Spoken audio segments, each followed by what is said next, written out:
Jung est à l'honneur depuis l'année dernière, puisque l'année dernière c'était l'année de son jubilé, de sa translation, on va appeler ça, dans des mondes un peu plus éthérés de la conscience. Et Jung est un être qui habite complètement ces dimensions que j'appelle sémantiques de la conscience. Et il est très très présent, soyez-en sûrs, par rapport aux grands événements qu'il avait prédits et qui sont justement en train de se passer. Donc ce qui s'est passé avec la prédiction de Jung, c'est que, ayant rencontré Carole et ayant avec elle eu d'ailleurs de très nombreuses synchronicités me sont arrivées pour que j'arrive à la rencontrer. Et donc pour présenter cette théorie de la conscience que j'ai développée, qui est une théorie de la conscience non locale, c'est-à-dire c'est une théorie cognitive, mais qui voit la conscience comme l'énergie fondamentale de l'univers et une énergie réelle, c'est-à-dire une conscience qui est à la fois psyché et énergie matière. Donc c'est une énergie fondamentale qui est proche de ce qu'on pourrait appeler, de ce qu'on a appelé le verbe qui planait sur les eaux, qui est une entité féminine qui est reconnue donc dans l'hermétisme comme étant la Sophia, et qui était aussi l'entité féminine du Cantique des Cantiques, qui était cette entité qui assistait à la création du monde, et j'étais là, et quand il a créé, j'étais là, et j'aidais, et j'appuyais, etc. Donc c'est cette entité, féminine, oui, parce qu'on ne l'a pas reconnue assez, mais qui est aussi évidemment complètement double. Donc dans le travail sur cette théorie de la conscience, en reprenant mes sources et mes racines jungiennes pour la collection de Carole, sur la fin du livre, tout d'un coup, je suis tombée sur une lettre de Pauli dans ma correspondance, Carl Jung et Wolfgang Pauli. Pauli qui était donc ce physicien quantique qui a eu le prix Nobel et qui a travaillé avec Carl Jung sur la synchronicité. Ils ont fait un livre ensemble, enfin je veux dire, mais Pauli, lui, a malheureusement travaillé uniquement dans cet ouvrage sur la synchronicité. Il a travaillé sur le symbolisme chez Kepler. Mais dans leur correspondance, alors je lisais et relisais la correspondance Jung-Pauli, et là, c'est la mine la plus riche d'informations au niveau justement de cette conscience en tant qu'énergie qui ferait le lien entre l'esprit et la matière. Et alors que j'étais en train de relire plein d'ouvrages de Jung, que j'aime beaucoup, donc pour reprendre les racines jungiennes de ma théorie de la conscience comme énergie, je tombe sur cette lettre de Pauli qui parlait, qui rappelait à Jung la prédiction qu'il lui a faite lors d'une rencontre et d'un dîner qu'ils avaient eu ensemble. Et à partir de là, n'ayant aucune autre information dans la correspondance Jung-Pauli, et Pauli lui dit,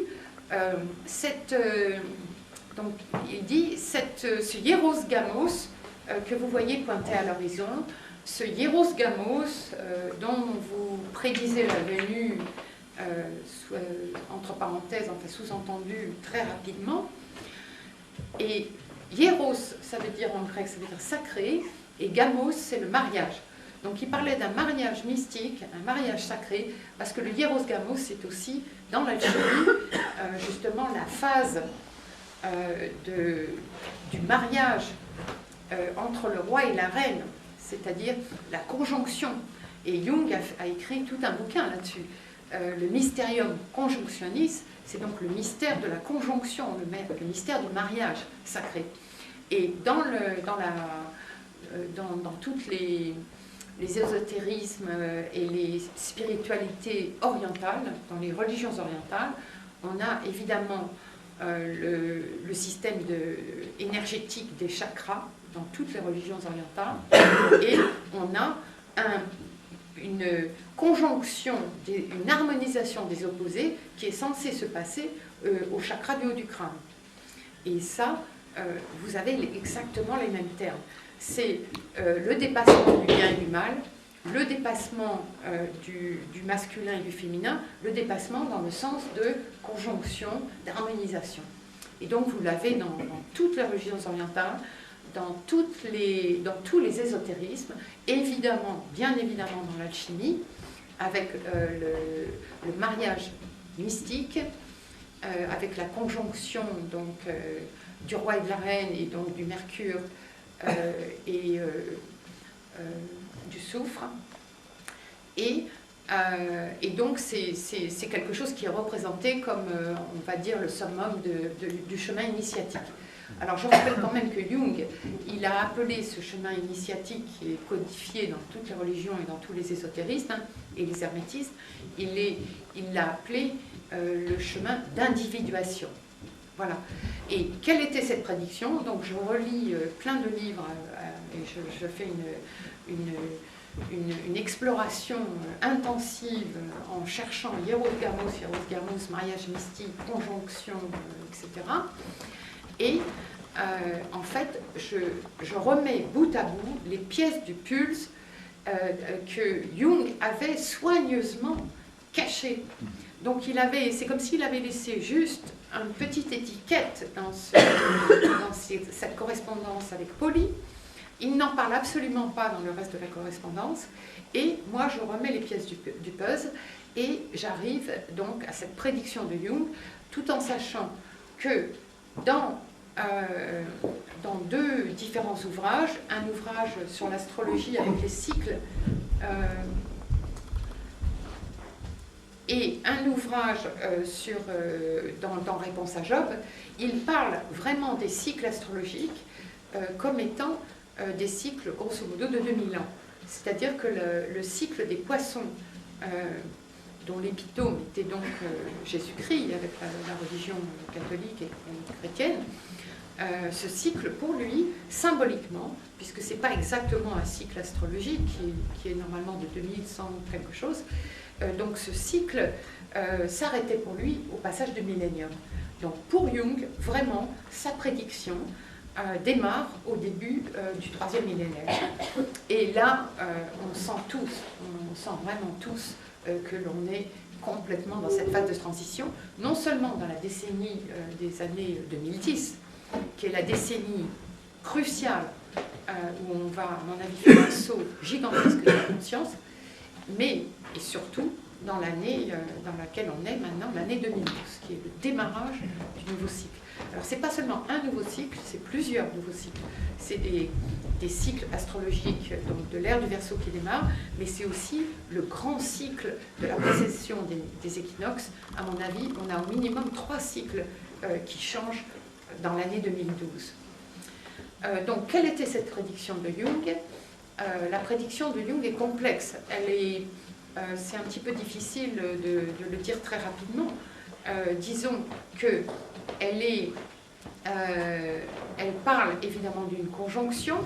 Il y a pour lui, il démarre, sa réflexion démarre sur le dogme de l'Assomption de Marie qui a été décrété par le pape l'année 1950. Excusez-moi. Et dans ce dogme, il faut savoir que dans la religion chrétienne, puisque les Grecs aussi, la Trinité pour eux est très très importante, que dans la tradition chrétienne, la Trinité, avec le Père, le Fils et le Saint-Esprit, est pratiquement uniquement masculine. Alors, comment fait-on un monde avec simplement des hommes? Excusez-moi, hein, je suis une femme aussi. Et là, il y a quand même un problème. C'est-à-dire que dans tout le cycle de la religion chrétienne, je vais être très claire, je suis très claire dans ce livre, on a quand même un monde divin dans lequel est absente l'entité féminine. Comment est-ce qu'on fait un monde? Alors, il y avait quand même un problème. Hein. Il y a eu, si vous voulez, c'est pas tellement uniquement que la femme ne fait plus partie du monde divin, mais c'est aussi qu'elle n'a plus accès à son aura de spiritualité. Elle n'est donc plus la propriétaire de son propre chemin d'évolution spirituelle, et elle n'est plus non plus capable de porter le sacré et de le transmettre. Donc évidemment, il y avait quand même un manque absolument gigantesque, dans la mesure où la bonne moitié de l'humanité n'était donc plus capable de se sentir dans son individualité complète et donc accomplie. Voilà. Donc quand Jung, ce magnifique psychologue et être d'une grande spiritualité, quand Jung découvre, lui qui est né protestant, quand il découvre tout d'un coup le dogme de l'Assomption, il réagit en comprenant que l'Église catholique a été capable, non pas parce que de poser un nouveau dogme, mais a été capable de ressentir une nouvelle énergie et une nouvelle inspiration spirituelle qui passait à travers tous les êtres humains dans le monde entier, et non pas seulement dans la chrétienté, et que cette nouvelle énergie, c'était la redivinisation du principe féminin.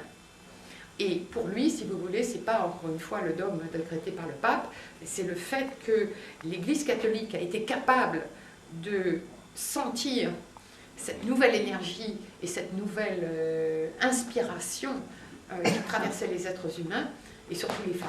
Donc qu'est-ce que ça représente pour Jung? Ça représente la redivinisation du principe féminin. Parce que quand Marie qui est née en tant qu'être humain, dans un corps humain, quand Marie est supposée avoir son assomption, c'est-à-dire qu'elle fait une ascension vers le monde divin, et elle fait maintenant partie du plérôme. Et croyez-le ou non, figurez-vous que dans la religion, dans le dogme posé par le pape, Marie, la mère du Christ, est devenue l'épouse du Christ. C'est très étonnant, mais c'est comme ça, dans le dogme. Et évidemment, Jung le comprend très bien sur ses propres bases, à la fois psychologiques et spirituelles. Donc, il se passe une double conjonction. Il y a une conjonction horizontale, on peut dire, qui est une harmonisation du principe masculin et du principe féminin chez tous les êtres humains, parce que chez Jung, tout homme, toute personne qui se vit dans le social, dans son pôle masculin, a son être féminin intériorisé. Et toute personne qui se vit dans son pôle social en tant qu'énergie féminine a son pôle masculin intériorisé. Donc l'être complet est la personne qui est capable d'harmoniser en elle-même son pôle masculin et son pôle féminin, quel que soit celui qui est plus à l'extérieur, on va dire. Donc il y a cette harmonisation au niveau horizontal, il y a une harmonisation aussi au niveau vertical, dans la mesure où, pour chaque être humain, il y a une ascension vers le monde divin. Alors ça, Jung a été extrêmement clair là-dessus. Il a dit quelque chose comme l'assomption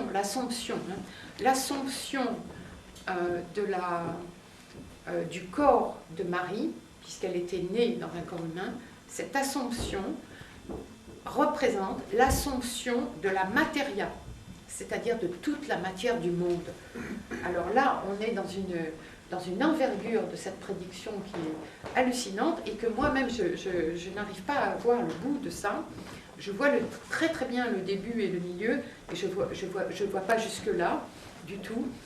C'est-à-dire qu'il est en train de prédire que non seulement le féminin est redivinisé, reprend sa place dans le monde divin et reprend son rôle de porteuse du sacré et donc de prêtresse, de hiérophante. Voilà. Que non seulement à l'intérieur de chaque être humain, il y a cette harmonisation du pôle masculin et féminin, on redevient tous des êtres complets, mais en plus, on a alors ce qu'il a appelé la christification d'un très grand nombre d'êtres humains. C'est-à-dire que l'on fait en nous-mêmes le mariage mystique entre notre petit moi et notre soi. Et nous-mêmes, on fait chacune, notre propre assomption vers le monde divin. Donc c'est fou. Et la dernière partie, la dernière facette de cette prédiction, celle que je comprends très peu, c'est le fait que nos corps physiques, à cause de l'assomption de Marie et du pôle féminin, nos corps physiques eux-mêmes et la Terre en tant qu'entité physique, Gaïa, les systèmes naturels, sont spiritualisés. Alors là, on revient à l'œuvre alchimique que Bernard Renaud de la Favrie, d'ailleurs, nous a fait des très très belles introductions d'une collection ciblée sur l'alchimie. Et donc c'est un alchimiste dans l'âme.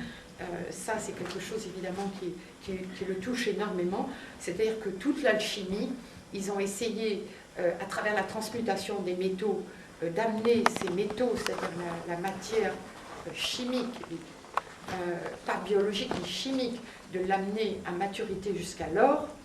Et donc il y avait cette transmutation des métaux jusqu'à l'or. Et de même, il y a une transmutation des consciences vers l'or de la conscience, on peut dire. Voilà. Donc, et à partir de là, je prolonge, disons, la réflexion de Jung et Pauli sur une énergie qui serait à la fois psyché et matière, ce qu'il avait appelé psychoïde, une réalité psychoïde, une réalité profonde, avait dit Pauli. N'oubliez pas que c'est un physicien quantique, prix Nobel donc, pour ses découvertes en physique quantique. Et Pauli avait fait un rêve que je développe beaucoup dans ce livre, un rêve dans lequel il avait, lui en tant que physicien quantique, il avait un grand tableau, un grand rectangle, et qui était divisé en deux. Et sur le côté droit, il y avait juste marqué le mot physique quantique, c'est-à-dire en anglais, donc QM, Quantum Mechanics. Hein. Et sur le côté gauche, il avait une grille donc en croix. Vous voyez ce que je veux dire, des lignes parallèles, croisant des lignes parallèles, des X dans des X, ok. Et donc cette grille est une ondulation unique qui passait à travers la grille. Et donc dans ce côté gauche, il y avait marqué, en titre, là où il y avait marqué Quantum Mechanics, donc sur la droite, le côté gauche s'appelait Réalité profonde. Et là, donc c'était à l'époque où il travaillait avec Jung dans cette correspondance où il n'arrêtait pas de s'échanger des lettres, bon, à intervalles, à grand intervalle, mais quand même. Et on voit qu'il pressentait un domaine commun entre la matière et l'esprit, entre la matière et la conscience, et que ce domaine commun était donc une réalité profonde, plus profonde que la dimension quantique. Donc j'ai prolongé, je suis aussi très très intéressée par ça, et j'ai prolongé dans la fin du livre sur la réflexion, cette réflexion, en posant la conscience comme étant une énergie sémantique, que j'appelle sémantique, et en lui donnant des propriétés. Et j'espère qu'un jour mes science-fiction seront publiées. Et je développe aussi beaucoup ces énergies au niveau très précis dans les science-fiction où on peut dire ce qu'on veut.